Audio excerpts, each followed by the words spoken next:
Digital स्वाध्याय. स्वाध्याय इयत्ता 10वी, विषय विज्ञान, भाग 1, पाठ 6. प्रकाशाचे अपवर्तन.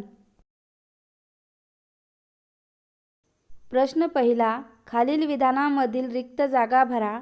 पूर्ण झालेल्या विधानाचे स्पष्टीकरण लिहा. प्रकाशाच्या पुढे जाण्याच्या वेगावर अपवर्तनांक अवलंबून असतो. प्रकाशाचा निरपेक्ष अपवर्तनांक बरोबर प्रकाशाचा निर्वातातील वेग भागिले प्रकाशाचा त्या माध्यमामधील वेग. यावरून वरील विधान स्पष्ट होते. प्रकाश एका पारदर्शक माध्यमातून दुसऱ्या पारदर्शक माध्यमात जाताना त्याची मार्गक्रमणाची दिशा बदलण्याच्या नैसर्गिक घटनेस अपवर्तन म्हणतात. ही अपवर्तनाची व्याख्या आहे. प्रकाश किरण तिरकस मार्गाने जात आहे असे मानले आहे. प्रश्न दुसरा. खालील विधानांची सिद्धता लिहा. जर एका काचेच्या चिपेवर पडणाऱ्या प्रकाशकिरणाचा आपाती कोन I असेल व चिपेतून बाहेर पडताना त्याचा निर्गत कोन E असेल तर I बरोबर E. आकृतीमध्ये SR ही रेषा PQ या रेषेला समांतर आहे व NM हा अपवर्तित किरण आहे. त्यामुळे R बरोबर I1. आता GNA बरोबर sin I भागिले sin R व ANG बरोबर sin I1 भागिले sin E. पण GNA बरोबर 1 भागिले ANG sin I भागिले sin R बरोबर sin E भागिले sin I1. आता R बरोबर I1 म्हणून sin I बरोबर sin E म्हणून I बरोबर E. इंद्रधनुष्य हे प्रकाशाचे अपस्करण, अपवर्तन आणि आंतरिक परावर्तन ह्या तीनही नैसर्गिक घटनांचे एकत्रीकरण आहे. आकृती लक्षपूर्वक पहा.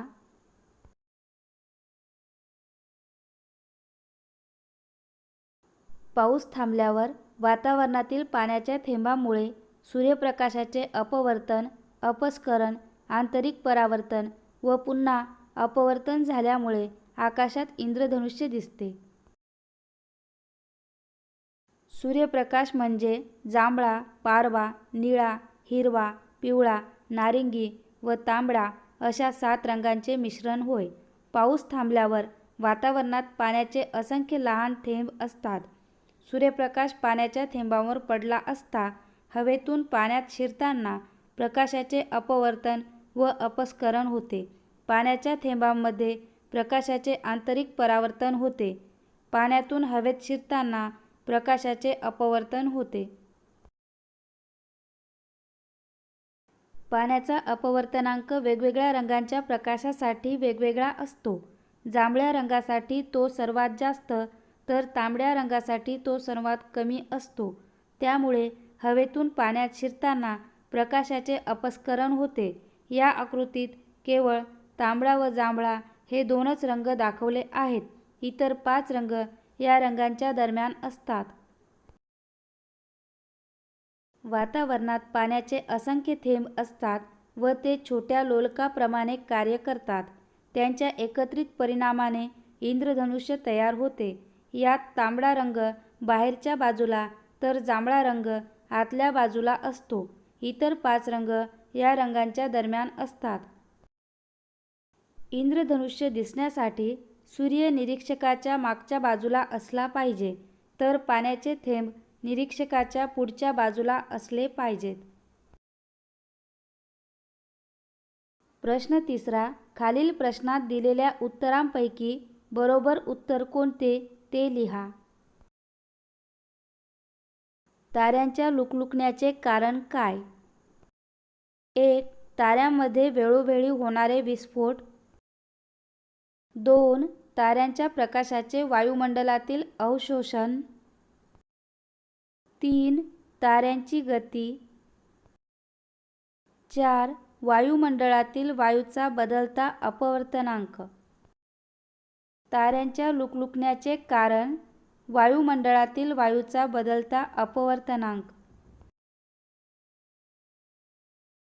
सूर्य क्षितिजाच्या थोड्या खाली असताना देखील आपल्याला दिसतो याचे कारण 1. प्रकाशाचे परावर्तन. 2. प्रकाशाचे अपवर्तन. 3. प्रकाशाचे अपस्करण. 4. प्रकाशाचे अवशोषण. सूर्य क्षितिजाच्या थोड्या खाली असताना देखील आपल्याला दिसतो याचे कारण प्रकाशाचे अपवर्तन. काचेचा हवेच्या संदर्भात असलेला अपवर्तनांक 3/2 असेल तर हवेचा काचेच्या संदर्भातील अपवर्तनांक किती असेल? 1. 1/2. 2. 3. 3. 1/3. 4. 2/3.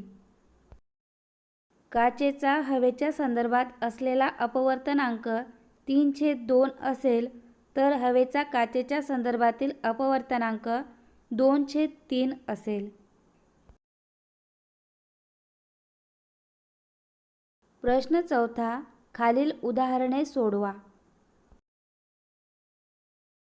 एका माध्यमात प्रकाशाचा वेग जर 1.5 गुणिले 10⁸ मीटर पर सेकंद असल्यास त्या माध्यमाचा निरपेक्ष अपवर्तनांक किती असेल? दिलेले v बरोबर 1.5 × 10⁸ मीटर पर सेकंद.